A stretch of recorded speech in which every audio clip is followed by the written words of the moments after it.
Vice President Sara Zimmerman Duterte, former Presidents Joseph Ejercito Estrada, Gloria Macapagal Arroyo, and Rodrigo Roa Duterte, Senate President Juan Miguel Zubiri, and the honorable members of the Senate, House Speaker Ferdinand Martin Romualdez, and the honorable members of the House of Representatives, Chief Justice Alexander Gesmundo, and the honorable justices of the Supreme Court, the Apostolic Nuncio, Most Reverend Charles John Brown, and the esteemed members of the Diplomatic Corps,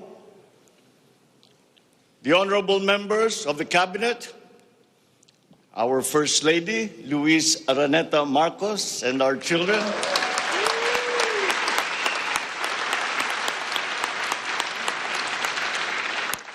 distinguished guests, ang mga minamahal kong mga kababayan, ladies and gentlemen, magandang hapon po sa inyong lahat. I come before you today to address you as it is my duty as President of the Republic.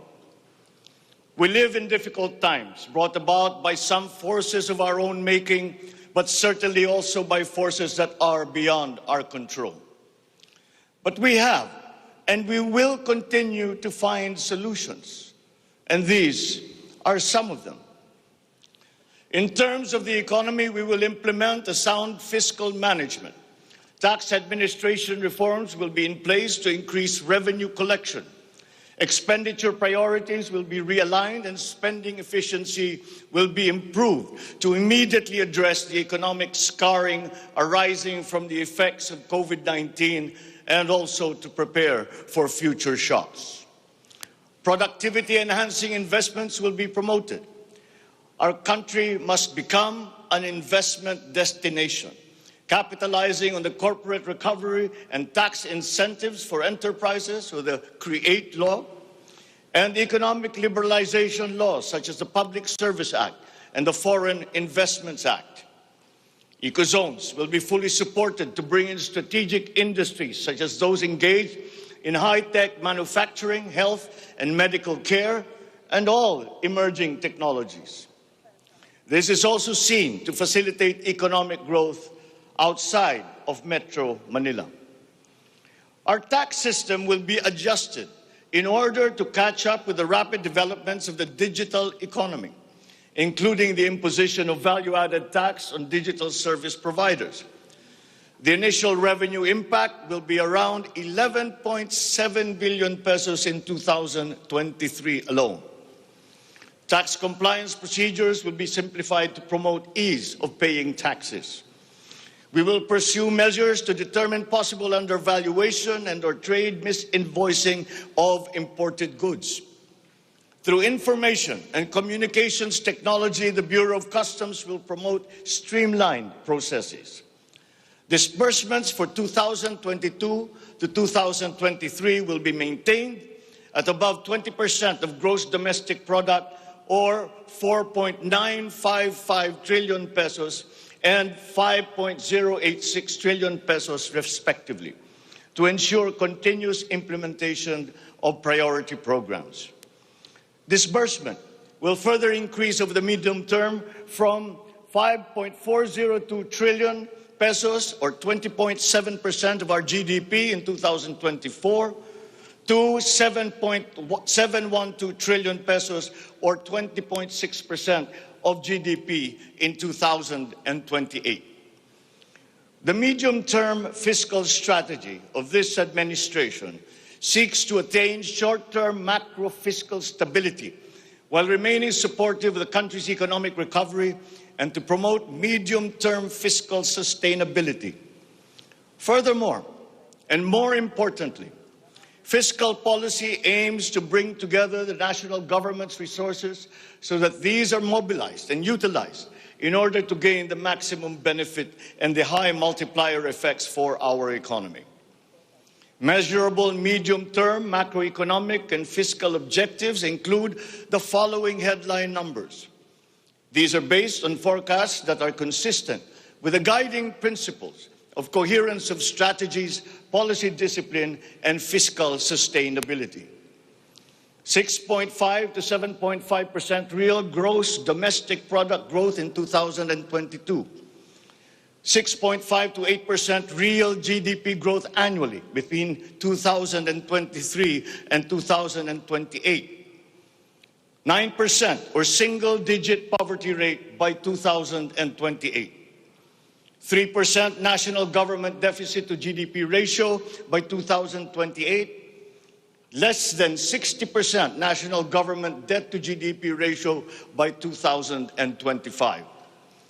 At least $4,256 income per capita and the attainment of upper middle income status by 2024. The aforementioned headline goals summarize the objectives of this medium-term fiscal strategy being submitted to Congress for its adoption and concurrence to the concurrent resolution by the Senate and House of Representatives. Once adopted, the MTFF will become an anchor for the annual spending and financing plan of the national government and Congress when preparing the annual budget and undertaking related appropriation activities. It is therefore a forward-looking document that extends beyond the traditional 3-year horizon to reach 6 years, coinciding with the 6-year coverage of the Philippine Development Plan 2023 to 2028. The MTFF also promotes transparency and credible commitment to pursue the indicated socio-macroeconomic goals that optimize the government budget. Medium-term growth targets and the assumptions regarding key macroeconomic variables underpin the medium-term fiscal plan. The recent past and the COVID-19 pandemic has beset the macroeconomic environment with challenges and a series of external shocks. Inflation has accelerated in recent months due largely to significant increases in international prices of oil and other key commodities. Still, the economic growth momentum remains firm, as demonstrated by the strong 2022 first quarter GDP growth at 8.3%. However, the recovery process from the impact of the pandemic is still ongoing, amid elevated uncertainty in the international economic environment. Revisions in the macroeconomic assumptions incorporate these challenges and most recent economic developments, leading to upward adjustments in the following: inflation rate for 2022 to 2023, foreign exchange rate for 2023 to 2025, and goods and services imports growth for 2022. The economy is expected to grow by 6.5 to 7.5% this year as we continue to reopen the economy while considering the recent external developments.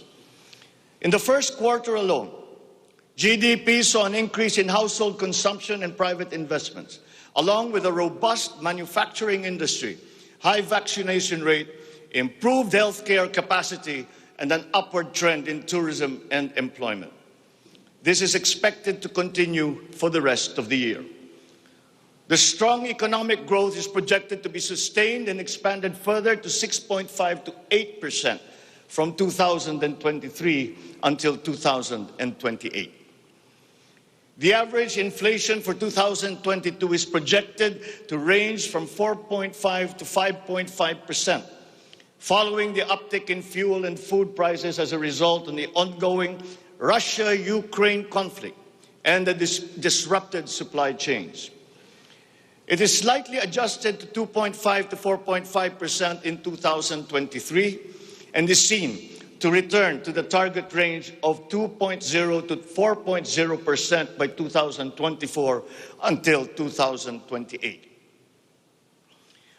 Dubai crude oil price is expected to settle at $90 to $110 per barrel in 2022, $80 to $100 per barrel in 2023, and 70 to 90 US dollars per barrel from 2024 onwards, as oil supply is expected to catch up and stabilize over the medium term.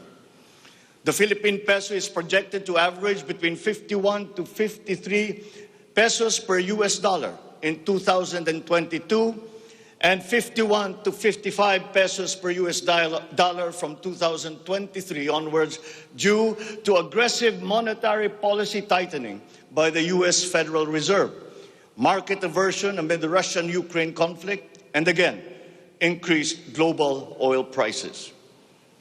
Lastly, exports of goods are expected to grow by 7% in 2022 and 6% from 2023 to 2028.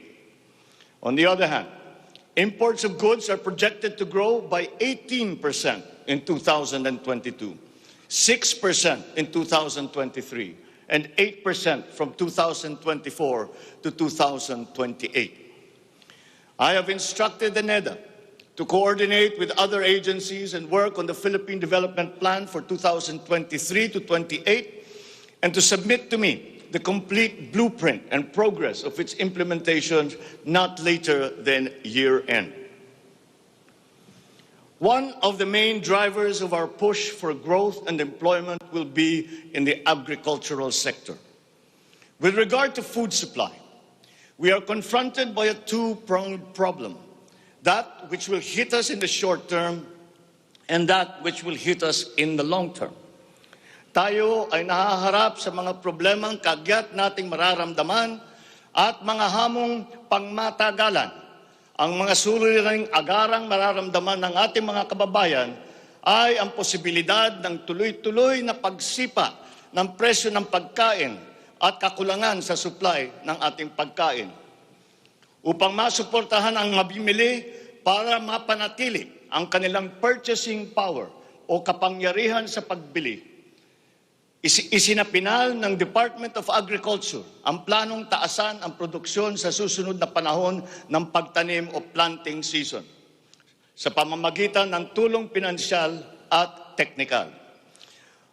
Magbibigay tayo ng pautang habang mas ilalapit natin sa sektor ng agrikultura ang hindi gaanong mahal na farm inputs na bibilhin na ng bulto ng gobyerno. Kabilang dito ang abono, pestisidyo, mga punla, feeds, fuel subsidy at ayuda para sa mga karapat-dapat na benepisyaryo. Para sa pangmatagalang solusyon, itataas natin ang produksyon ng mga kalakal at produktong pang-agrikultura. At para magawa ito, pagtitibayin natin ang tinatawag na value chain na nagsisimula sa mga magsasaka hanggang sa mga namimili. May mga bahagi ng value chain na sa ngayon ay kanya-kanya ang operasyon. Pagtibayin natin ang koordinasyon ng iba't ibang bahagi nito. Ang pagsasaliksik para sa mga makabagong paraan at ng pagtatanim at pag-aalaga ng hayop ay masusing gagabayan ng Department of Agriculture.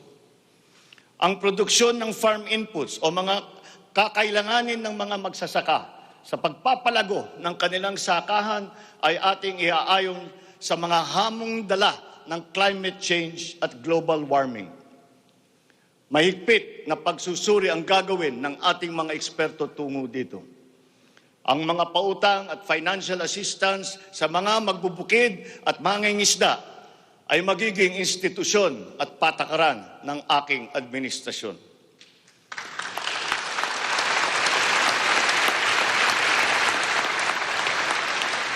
Ipapaprioridad natin ang modernisasyon ng mga sakahan sa pamamagitan ng mga makabagong teknolohiya para sa ating mga magsasaka.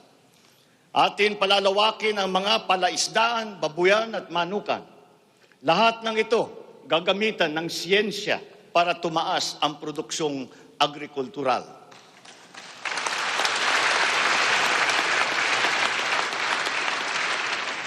Maging ang post-production at processing ay susuportahan ng pamahalaan. Gagawa tayo ng network, national network ng farm-to-market road upang mas mabilis na mailakbay ng mga magsasaka ang kanilang mga produkto sa mga pamilihan. At gagawa tayo ng mga paraan upang maramdaman ng mga mamimili ang pagluluwag ng presyo ng mga produktong pagkain sa kayang halaga, gaya ng muling pagbubuhay ng mga Kadiwa Center. Hindi ito magagawa sa isang araw. Hindi magagawa sa isang buwan o isang taon lamang. Ngunit, kailangan na natin simulaan ngayon.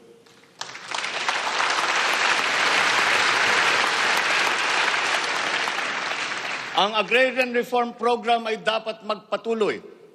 Agrarian reform is not only about acquisition, but also about support services and distribution.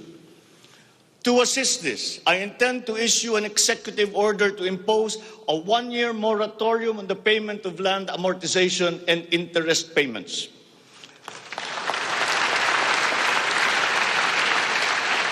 This is included in Republic Act number 11469, or the Bayanihan to Heal as One Act.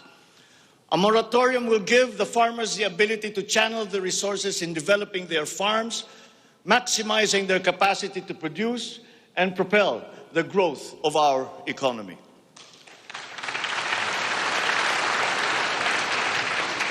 Civil society organizations also support this, because it will unburden the farmers of their dues and be able to focus on improving farm productivity. Congress must also pass a law that will emancipate the agrarian reform beneficiaries from the agrarian reform debt burden, thereby amending Section 26 of Republic Act 6657. In this law, the loans of agrarian reform beneficiaries with unpaid amortization and interest shall be condoned.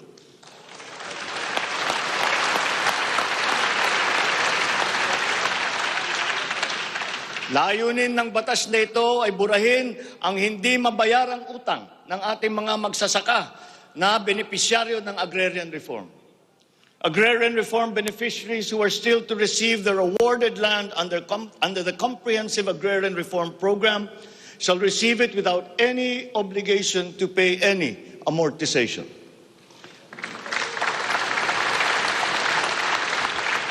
The condonation of the existing agrarian reform loan will cover the amount of 58.125 billion pesos, benefiting 654,000 agrarian reform beneficiaries and involving a total of 1.18 million hectares of awarded lands. Executive Order number 75, Series 2019, requires that all government agencies, bureaus, departments, and instrumentalities to turn over agricultural lands to qualified agrarian reform beneficiaries. At present, we have a total of 52,000 hectares of unused agricultural lands of the government, which shall now be used for distribution to the following sectors in accordance with Section 40 of the Republic Act number 6657 as amended. Thus, landless war veterans, landless surviving spouse and orphans of war veterans, landless retirees of the Armed Forces of the Philippines and the Philippine National Police. Agricultural lands acquired under this program will be given to graduates of college degrees in agriculture who are landless.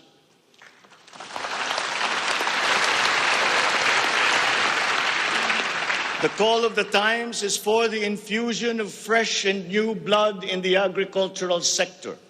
We need a new breed of farmers equipped with modern agricultural technology, able to engage in sustained scientific farming that will not only increase farm yields, but also resilience in the face of climate change.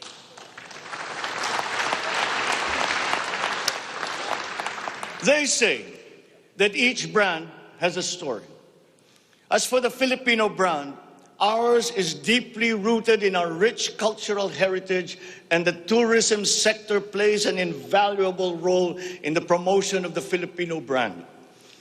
Tourism is not only an important economic development tool, but the abundance of opportunities that the sector creates in terms of regular employment and even job creation at the grassroots level is undeniable.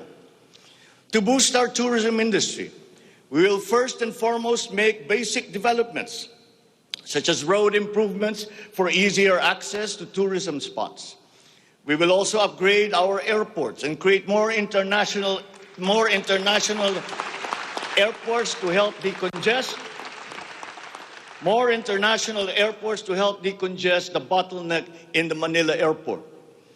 We will also make it more convenient for travelers to go around the country, even to remote areas, to help promote undiscovered tourist spots. This program will be led by the Department of Tourism together with the Department of Public Works and Highways.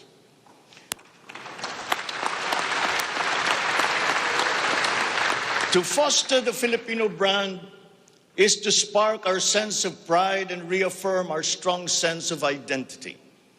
It is time to welcome the rest of the world with an enhanced Filipino brand that is unique, attractive, and creative. The creativity of the Filipino is truly world-class.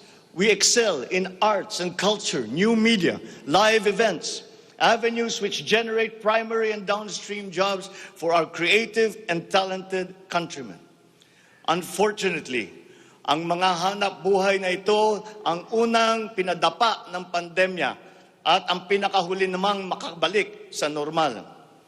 The creative industry likewise faces many challenges, including workplace conditions, working hours, intellectual property rights, and the welfare of our beloved freelancers who were left vulnerable during the height of the pandemic.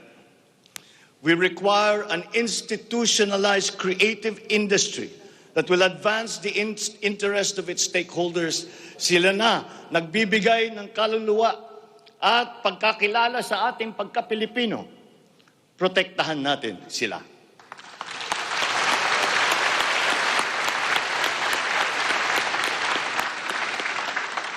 The Department of Social Welfare and Development has a large part to play in all of this. Magpapatuloy ang ating pagkalinga sa ating mga kababayan na lubos na nangangailangan. Hindi po natin sila pababayaan. Mangunguna sa pag-aagapay sa kanila ang Department of Social Welfare and Development. Utos ko sa DSWD ang mabilis na pagtugon sa pangangailangan ng mga biktima ng kalamidad at mga iba't ibang krisis. Ang mga field office nila ay inatasan na maagang maglagak ng family food packs at non-food essentials sa mga LGU, bago pa man manalasa ang anumang kalamidad. Magdadagdag tayo ng mga operation center, warehouse at imbakan ng relief goods, lalo na sa mga malalayong lugar na mahirap marating. Titiyakin natin na maayos ang koordinasyon ng DSWD at Department of Human Settlements and Urban Development nang sa ganon madali ang pagpatupad ng Emergency Shelter Assistance Program para sa mga biktima ng kahit anong kalamidad.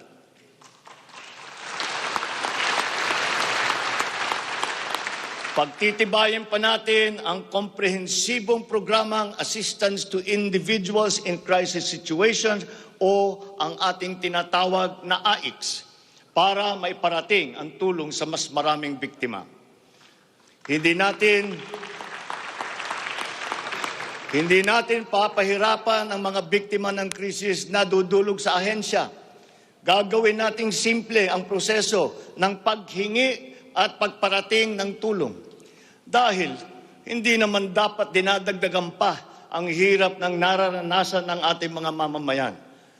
Upang matiyak na mapupunta sa kwalipikadong mga pamilya ang tulong na pamahalaan sa pamamagitan na 4Ps o Pantawid Pamilya Pilipino Program, titiyakin natin na malilinis ang listahan ng benepisyaryo.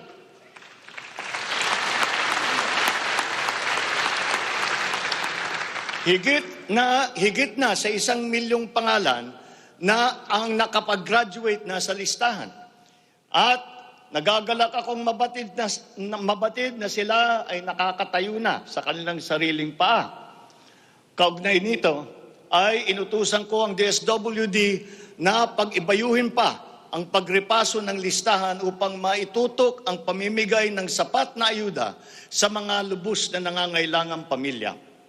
Magpapatuloy ang supplemental feeding program para sa mga bata sa child development centers at supervised neighborhood play at lalo pa nating palalawakin sa taong 2023.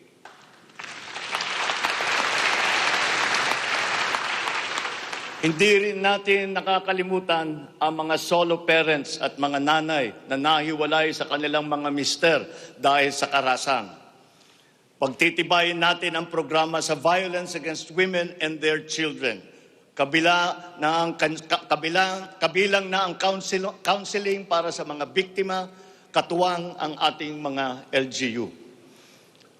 Tiyakin natin na sapat ang pondo sa halos 70 residential care centers at 7 non-residential care centers para sa vulnerable sectors at persons with disabilities na sumisilong dito. Sa ating sitwasyon ng pangkalusugan, nariyan pa rin ang banta ng COVID-19. Lalo't may mga nadidiscovering bagong variant ng coronavirus. Pero hindi na natin kakayanin ang isa pang lockdown. Wala na tayong gagawing lockdown.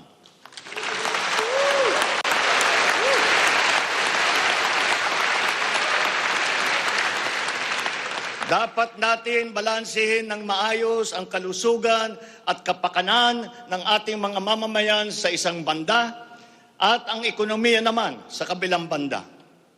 Nakikipagtulungan ang iba't ibang ahensya ng pamahalaan sa pag-monitor sa mga COVID-19 hospital admission upang makatiyak tayo na may sapat na kapasidad ang ating healthcare system at maiwasan ang pagsipa ng bilang ng nagkakasakit. Patuloy din ang ating vaccine booster rollout para sa ating pangkalahatang depensa.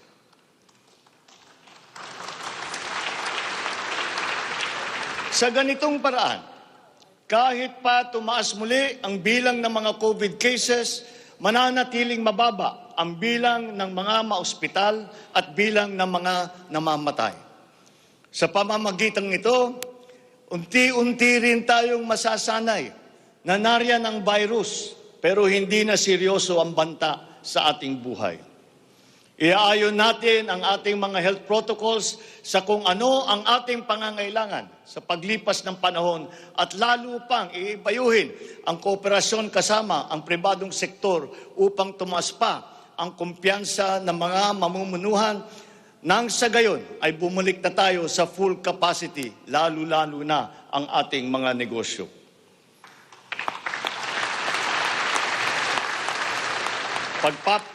Pagbubutihan pa natin ang pagpapakalat ng tamang impormasyon ukol sa COVID, kasama ang kahalagahan ng bakuna.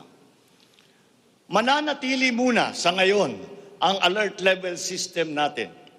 Pinapag-aralan natin ang ibang paraan ng klasifikasyon upang mas babagay sa kasalukuyang sitwasyon, lalong-lalo na sa pagbabago ng COVID. Sa pakikipagtulungan ng Kongreso, itatatag natin ang ating sariling Center for Disease Control and Prevention at ang isang Vaccine Institute.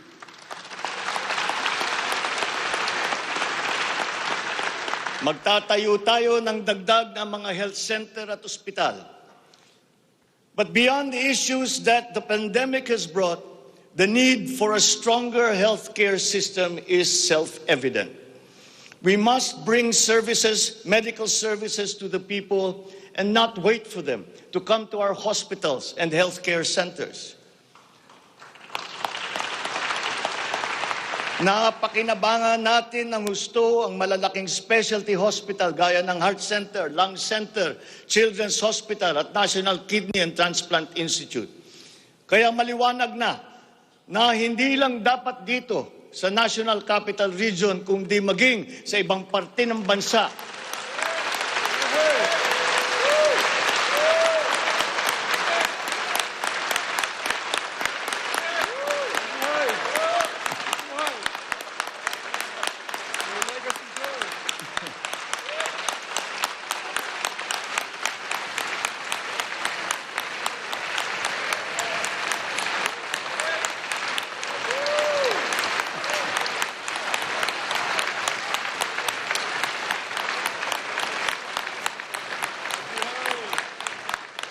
Maliwanag na hindi lamang dapat dito lamang sa National Capital Region, kundi maging sa ibang parte ng bansa, kailangan magdagdag ng ganitong uri ng mga pagamutan. Bukod dito, upang mailapit natin ang healthcare system sa taong bayan, nang hindi sila kailangang pumunta sa sentro ng kanilang bayan, lalawigan o region, ay maglalagay tayo ng mga clinic, mga RHU, na pupuntahan ng mga doktor, nurse, midwife, medtech, 1 beses, 2 beses sa 1 linggo. Nang sa ganon, magiging mas madali sa may karamdaman na magpapagamot nang hindi na kailangan magbiyahe ng malayo.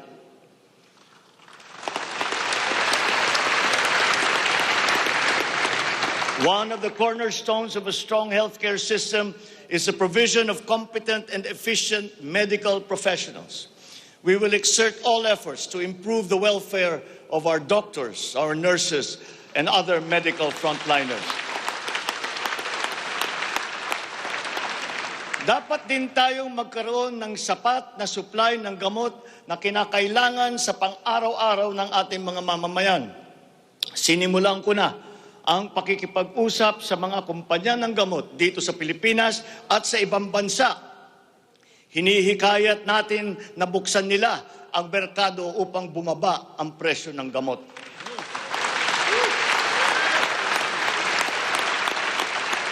Halimbawa, kung mas marami ang mas murang generic o hindi branded na gamot sa merkado, mas bababa rin ang presyo dahil sa kompetisyon.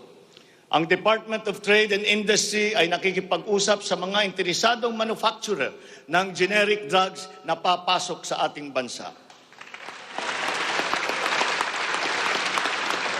Inuutusan ko naman ang Philippine Competition Commission na pantay-pantay dapat at walang kartel sa hanay ng mga pharmaceutical companies.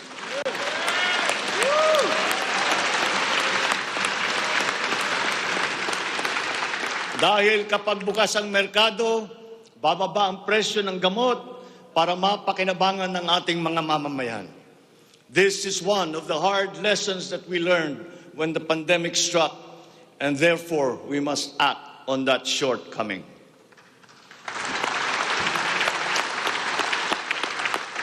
In the educational sector, I believe it is time for our children to return to full face-to-face classes once again.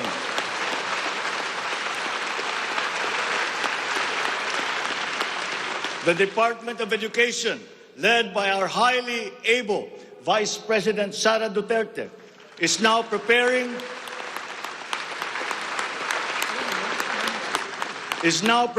for its implementation in the upcoming school year, with utmost consideration for the safety of students as we are still in the middle of the COVID-19 pandemic.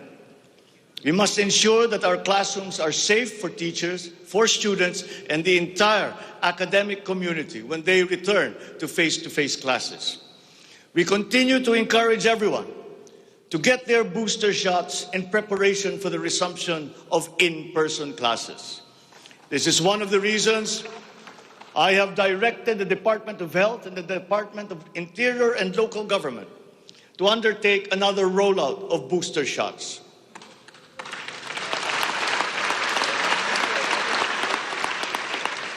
The condition and availability of schoolrooms for our students must also be addressed, again, in coordination with the Department of Public Works and Highways. Though some complications have arisen over the question of repair of school buildings in relation to the Mandanas-Garcia ruling, this will be ironed out. We have been in discussion with local government leaders, governors, and mayors in the last few weeks to determine with the LGUs what is actually practicable, what functions belong to the LGUs, and what belong to the national government. There have also been lengthy discussions on the continuation and viability of the K-12 school system.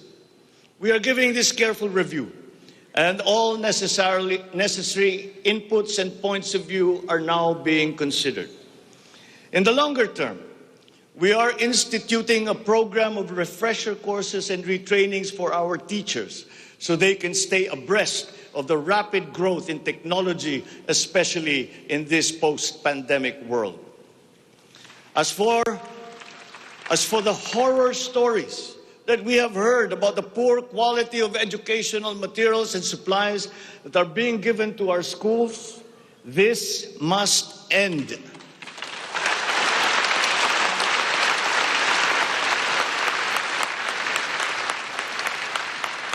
Our children must always be equipped with the best that we can provide. Ang edukasyon ay ang tangi nating pamana sa ating mga anak na hindi mawawaldas. Kaya anumang gastusin sa kanilang pag-aaral ay hindi tayo nagtitipid. Hindi rin tayo nagtatapon. And once again, I am not talking about history or what is being taught. I am talking about materials that are necessary for effective teaching in this day and age. Children now need connectivity to the internet. They need devices to use. They need computers, educational tools.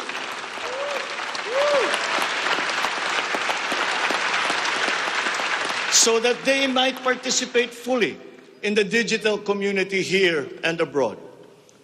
We must do better in the international rankings, especially when it comes to the so-called STEM subjects: science, technology, engineering, and mathematics. These skills, this knowledge, are necessary for our young people to be able to compete in a highly technological and competitive world. The raw talent is there in our young people. It is up to our educational system to develop and to refine that great pool of talent.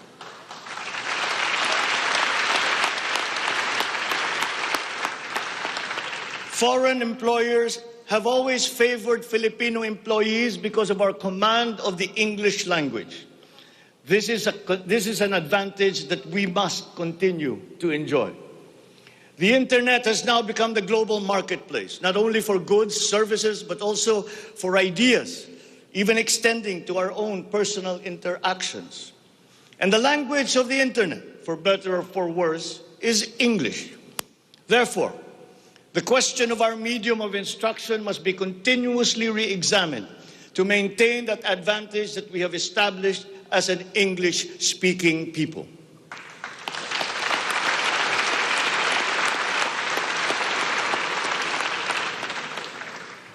On a related subject, we are entering an age of exponential adoption of technology.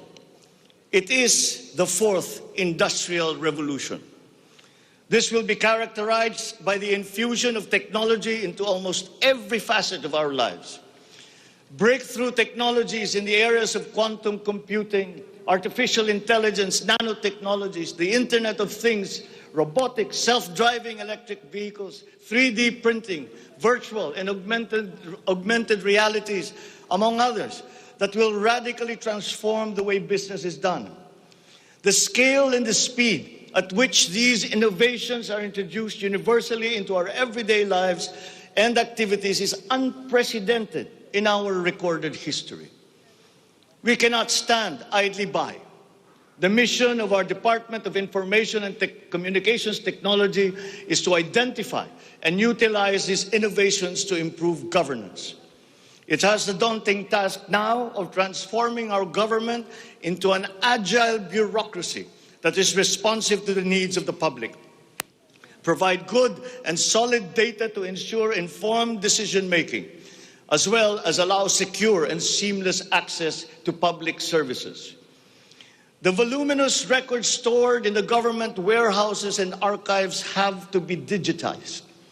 Those that are already stored in various inventories of data should be harmonized and shared across departments and agencies. Needless to say, these have to be kept in large data centers that are secure yet accessible. The national ID will play an important part in this digital transformation.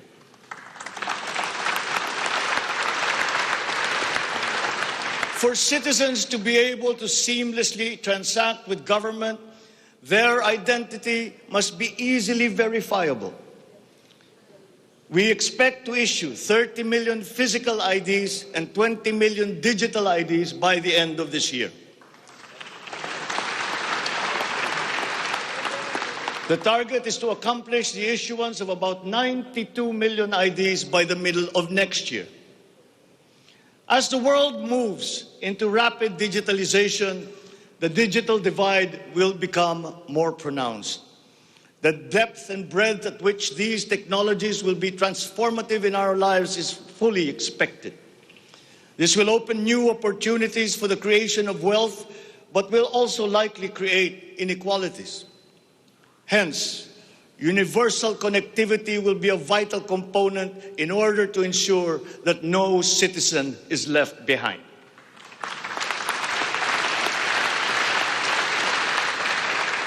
I have therefore tasked the DICT to deploy digital connectivity across our various islands.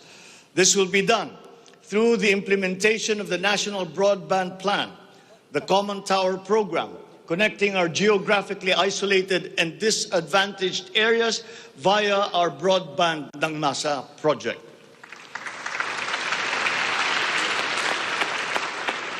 All relevant modes of digital transport should be utilized. These may be through a combination of terrestrial or submarine fiber optics, wireless, and even satellite technology.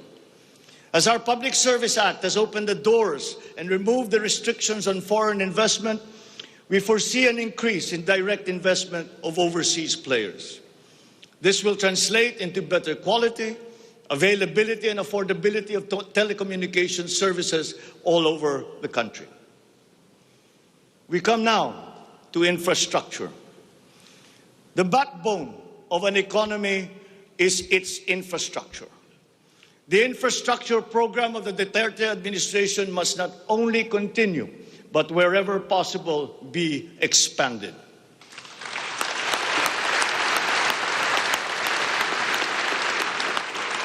We shall confidently build on this firm foundation established by my predecessor, as it is in building an edifice. We must keep the momentum and aspire to build better, more. Necessarily, infrastructure development will remain a very high priority in our drive for growth and employment. Once again, I will not suspend any of the ongoing projects, as those have already been shown to be of benefit to the public that they serve.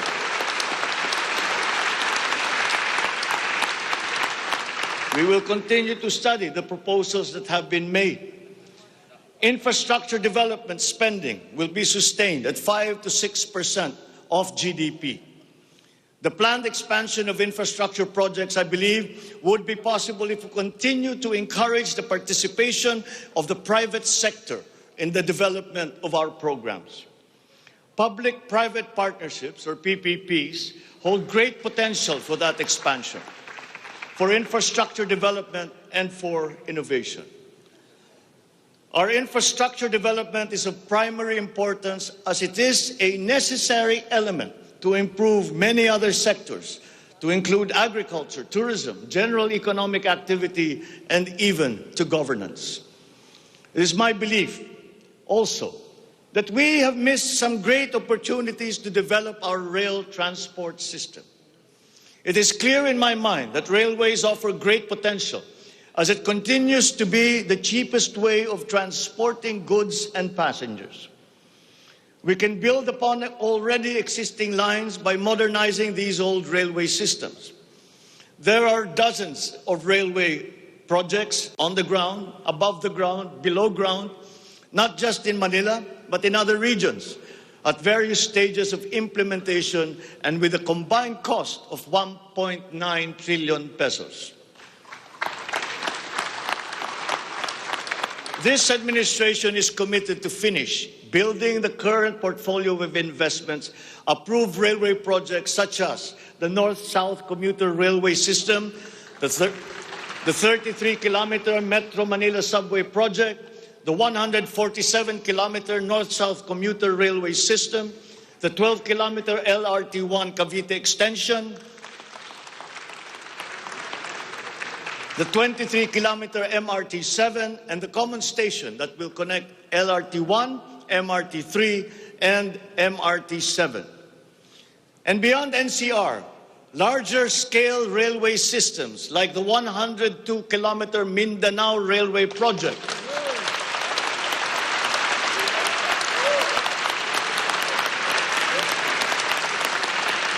the Panay Railway Project, and the Cebu Railway system will be integrated as a vital part of our transport and communication systems.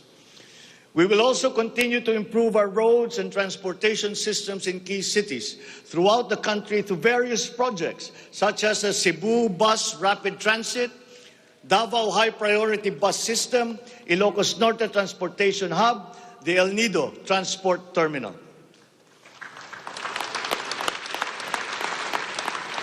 My order to the Department of Transportation, or DOTR, is really very simple. Full speed ahead.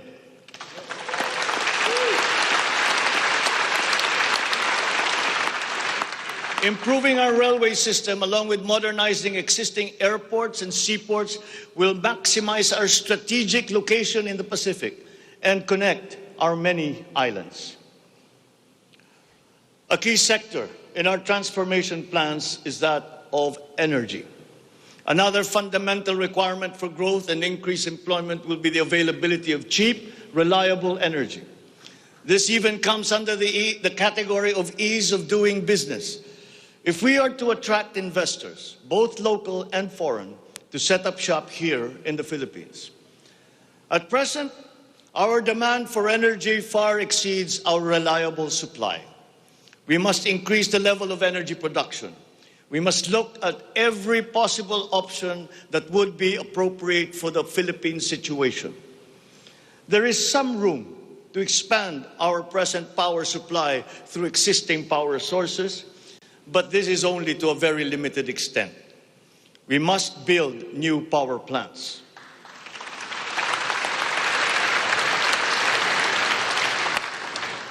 We must take advantage of all the best technology that is now available, especially in the areas of renewable energy.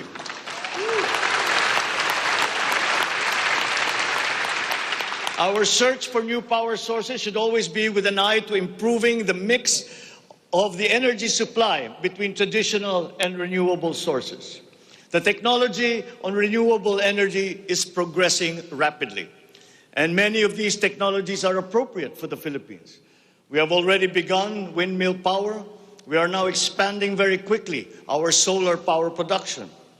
For both offshore and onshore wind turbines, for example, the World Bank has calculated that there is a potential for 255 gigawatts by the year of 2030. Solar power has steadily increased its efficiency in converting sunlight to electrical power, which is particularly attractive for the Philippines. Because unlike wind power, solar power is practical almost everywhere in the Philippines all year round. In the move to lowering our carbon footprint caused by energy production, our advancement to renewables will have a lead time. In the interim, natural gas will hold the key. We will provide investment incentives by clarifying the uncertain policy in upstream gas, particularly in the area close to Malampaya. This requires clarification of the processes and review of service contracts policy. I believe that it is time also to re-examine our strategy towards building nuclear power plants in the Philippines.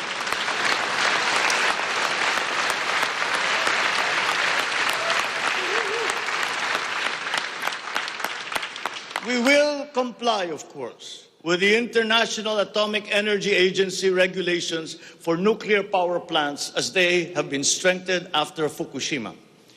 In the area of nuclear power, there have been new technologies developed that allow smaller-scale modular nuclear plants and other derivations thereof. Once again, PPPs will play a part in support as funding in this period is limited. Furthermore, we must examine the entire system of transmission and distribution for the purpose of finding ways to lower the price of energy to the consumer and to industry. We must expand the network of our transmission lines while examining schemes to improve the operation of our electrical cooperatives. All this in aid of reducing energy costs, especially but not limited to households. All this impetus for development and growth we undertake within the context of accelerating climate change and extreme weather conditions. Though we are a minor contributor to climate change globally, we have the unfortunate distinction of being one of the most vulnerable countries to the effects of climate change. For the welfare of our people, it is incumbent upon us to alleviate the effects of that vulnerability. The use of renewable energy is at the top of our climate agenda. We will increase our use of renewable energy sources such as hydropower, geothermal power, solar, and wind. Geographically, we are a disaster-prone country. Capacity building for our natural disaster resiliency is therefore a must. Investment in science and technology is imperative to enable us to have accurate weather forecasts and on-time disaster alerts. Studies show that already now, many areas in the Philippines are at high risk from the rise in sea levels brought about by the increase in global temperature. We must adapt to this phenomenon with disaster-proof planning for our communities. We will also look into the precarious freshwater supply situation in the country, especially in our urban areas. Many of our water supply systems date back to the 1950s, and they must now be rehabilitated and improved. I've instructed the DNR, together with the DPWH, to explore possible partnerships with the private sector to address this crucial situation. The Philippines has excellent laws on the environment, but we have to guarantee that these laws are properly enforced. And this will require a great deal of coordination and cooperation between concerned government agencies and private stakeholders. Companies who exploit our natural resources must follow the law. We all have the responsibility to preserve this earth, for we are but custodians, and we will pass on this great treasure to future generations.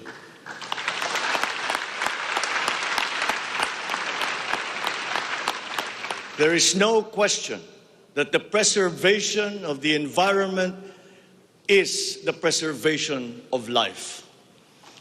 If we cannot mitigate climate change, all our plans for the economy, all our plans for our future will be for naught.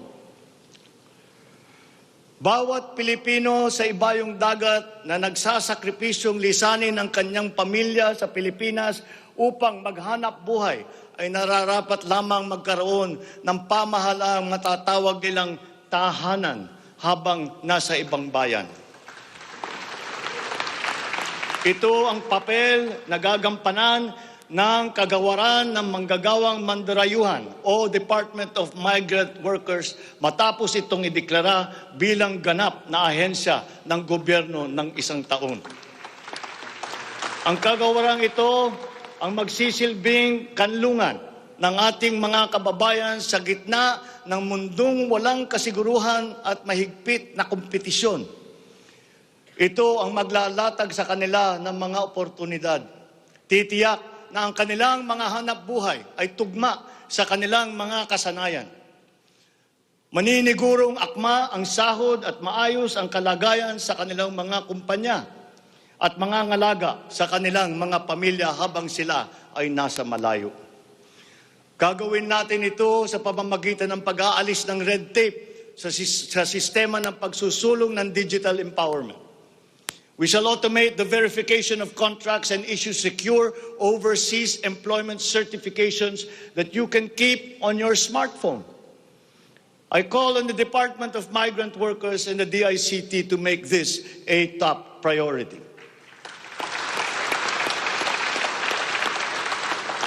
Tinatawagan ko rin ang Department of Foreign Affairs na makipagtulungan sa Department of Migrant Workers na tiyakin ang lahat ng mga diplomatic post ay tutulong na agarang maibalik sa trabaho ang mga ating mga overseas Filipino workers na nawalan ng hanap buhay nitong nakalipas na ilang taon. Mula sa 3 buwan ay gagawin na lang nating 3 linggo para sa isang dayuhang employer na iproseso ang mga papeles ng Pilipinas ng Pilipinong nais nitong kunin bilang empleyado. Aatasan din natin ang kagawaran ng gawing simple ang komplikadong handbook ng mga tuntunin at regulasyon para sa mga OFW. Nang sa gayon ay maging malwan ang mga transaksyon may kinalaman sa kanilang pangingibang bansa. Mula sa handbook na may 240 seksyon ay gagawin nating pamphlet na lamang na hindi hihigit sa 100 pahina. Mahirap na nga ang buhay. Kaya naman, ayaw pa natin makitang lalo pang nahihirapan ang ating mga manggagawang mandarayuhan sa pagtupad sa kanilang mga pangarap. Para sa mga kababayan nating naiipit sa kaguluhan, inaabuso at nanganganib ang buhay, ikinagagalak kong sa ilalim ng aking pamumuno ay ilulunsad natin ang One Repatriation Command Center o ORCC. Ilalaan natin ang isang social media platform ng Department of Migrant Workers at ang hotline upang matulungan agad at maligtas sila mula sa mas higit na kapahamakan. Noon, nangungutang pa ang isang ina ng bawat OFW upang sumakay ng barko para pumunta sa Maynila at mangatok sa iba't ibang ahensya para mapauwi ang anak na inaapi. Ngayon, kami na ang tatawag sa mga magulang ng OFW para sabihin sa kanila ang petsa kung kailan nila mayayakap at makakapiling ang kanilang mga anak.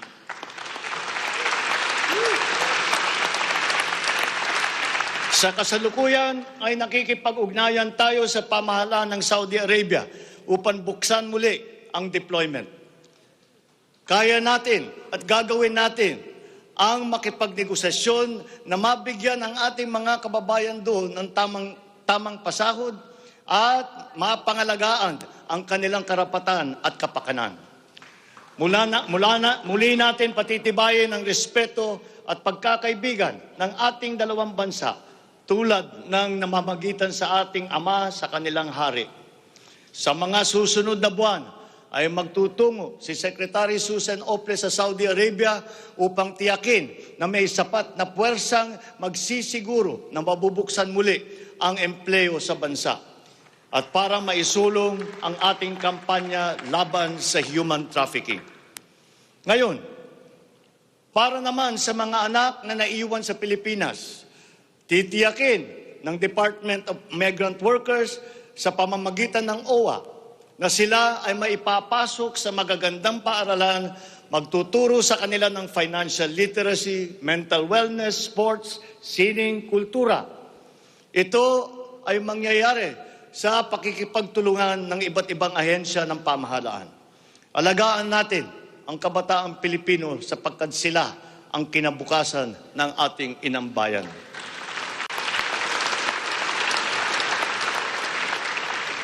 Sa ating mga kababayan na nasa ibang bansa, you deserve a home in government, not only for the money that you send home, but you are not cold tools of the economy.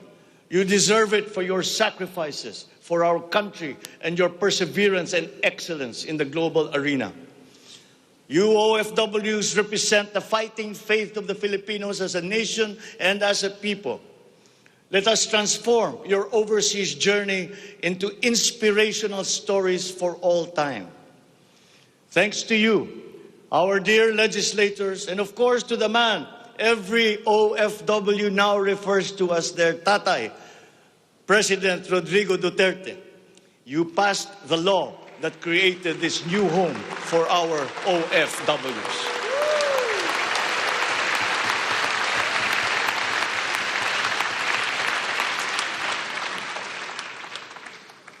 On the area of foreign policy, I will not preside over any process that will abandon even 1 square inch of territory of the Republic of the Philippines to any foreign power.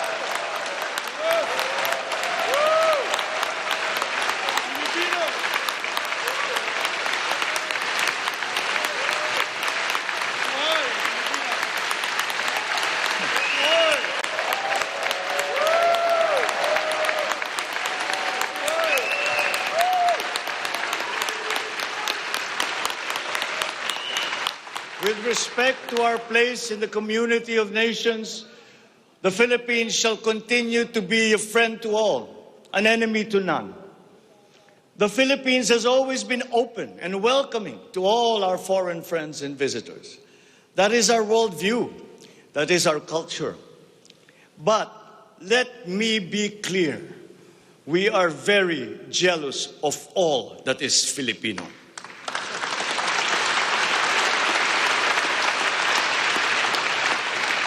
We will be a good neighbor, always looking for ways to collaborate and cooperate with the end goal of mutually beneficial outcomes. If we agree, we will cooperate and we will work together. And if we differ, let us talk some more until we develop a consensus. After all, that is the Filipino way. But we will not waver. We will stand firm in our independent foreign policy with the national interest as our primordial guide.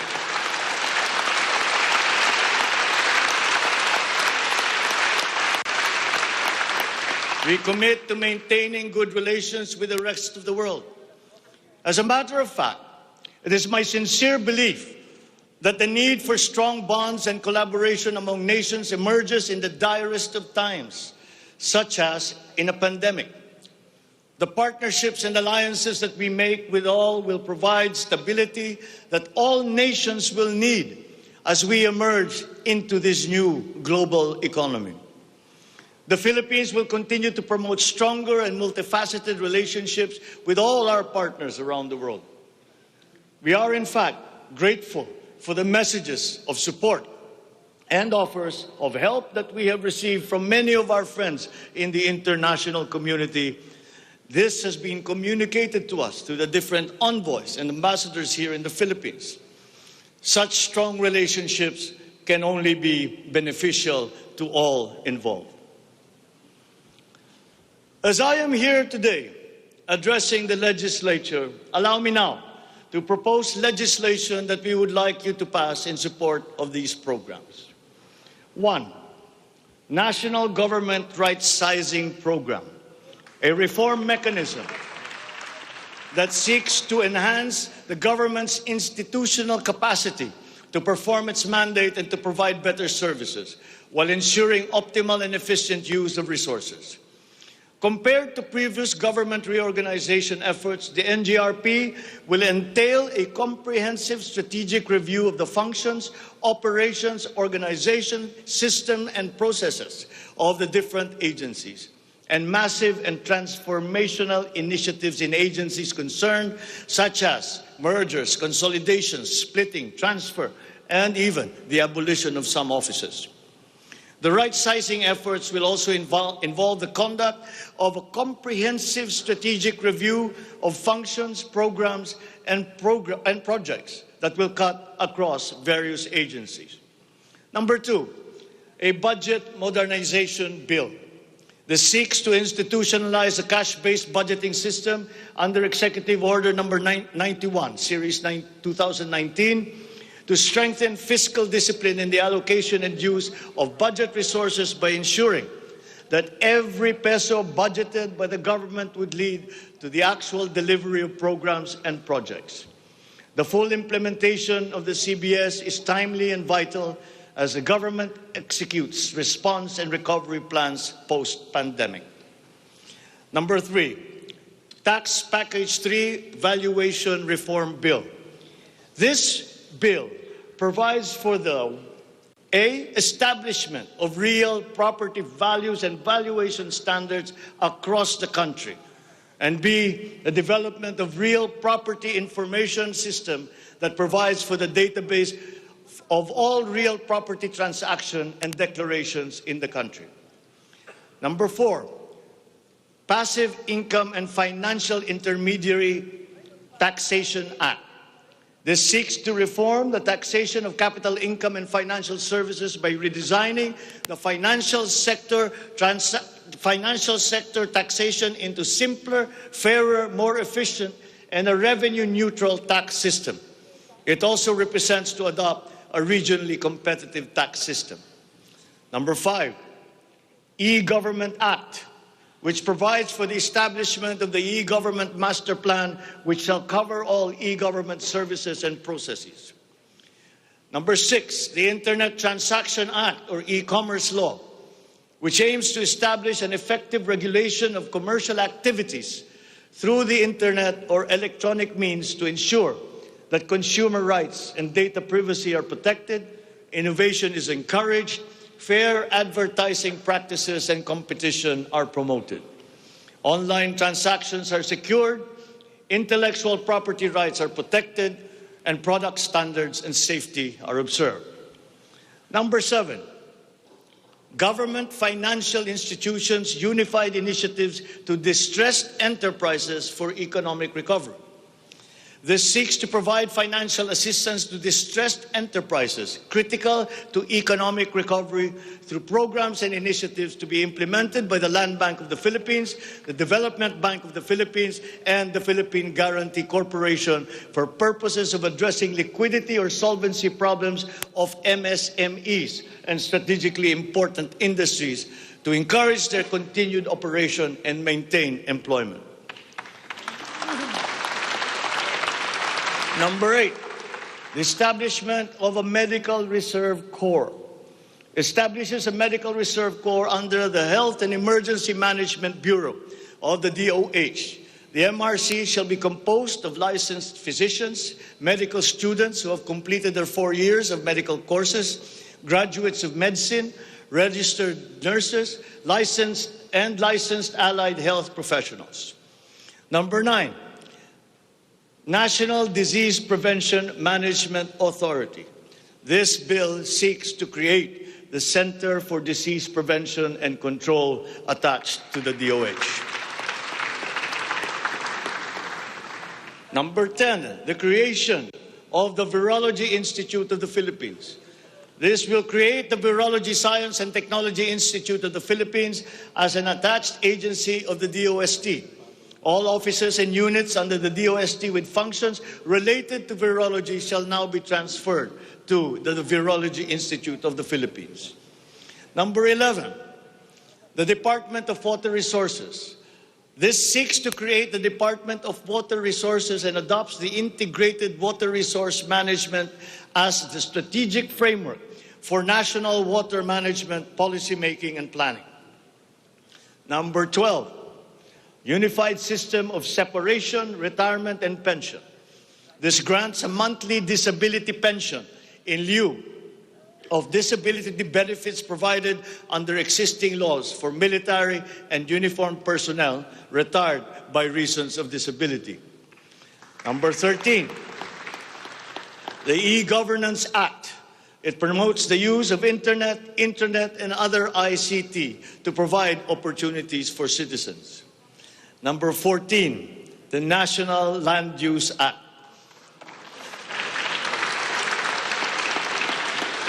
This will provide for a rational and holistic management and development of our country's land and water resources, hold owners accountable for making these lands productive and sustainable, strengthen the LGU to manage ecological balance within its jurisdiction. It also provides for land use and physical planning framework as a mechanism in determining policies and principles to implement this legislative measure. Number 15, the National Defense Act.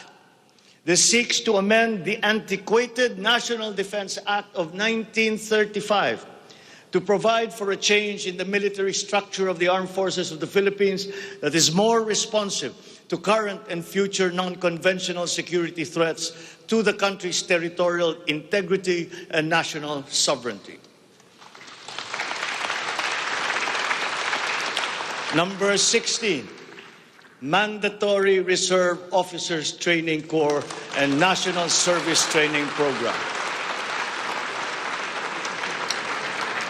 This seeks to reinstitute the ROTC program as a mandatory component of senior high school programs, grades 11 and 12, in all public and private tertiary level educational institutions. The aim is to motivate, train, organize, and mobilize students for national defense preparedness, including disaster preparedness and capacity building for risk-related situations. Number 17, enactment of an enabling law for the natural gas industry. This seeks to foster the development of the midstream natural gas industry in a bid to strengthen Philippine energy security by diversifying the country's primary sources of energy and promoting the role of natural gas as a complementary fuel to variable renewable energy. Number 18, amendments to the Electric Power Industry Reform Act, or Apira. This aims to improve the implementation of the law's provisions and enhance its effectiveness to address the high cost of electricity, alleged market collusion, and insufficient power supply. The bill seeks to restructure the Energy Regulation Commission to foster accountability and improve the Commission's government system that would ensure consumer protection and in enhancing competitive operation of the electricity market. Number 19, amendments to the Build, Operate, Transfer law. This seeks to improve the implementation of the public-private partnership program and to be able to direct the desired outputs and outcomes in line with the strategic development targets of the country. Specifically, the amendments seek to 1. Address the ambiguities in the existing law. 2. Address the bottlenecks and challenges affecting the implementation of the PPP program. And 3. Foster a more competitive and enabling environment for PPPs. To my fellow Filipinos, ang aking mga minamahal na kababayan, batid ko na hindi madali ang ating pinagdaraanan sa nakaraang higit na 2 taon. Alam ko rin na ang bawat isa sa inyo ay ginagawa ang lahat ng inyong makakaya upang patuloy na harapin ang lahat na pagsubok sa kasalukuyan. I do not intend to diminish the risks and the challenges that we face in this turbulent time in global history. And yet, I see sunlight filtering through these dark clouds. We have assembled the best Filipino minds to help navigate us to this global crisis that we are now facing. We will endure. Let our Filipino spirit ever remain undimmed.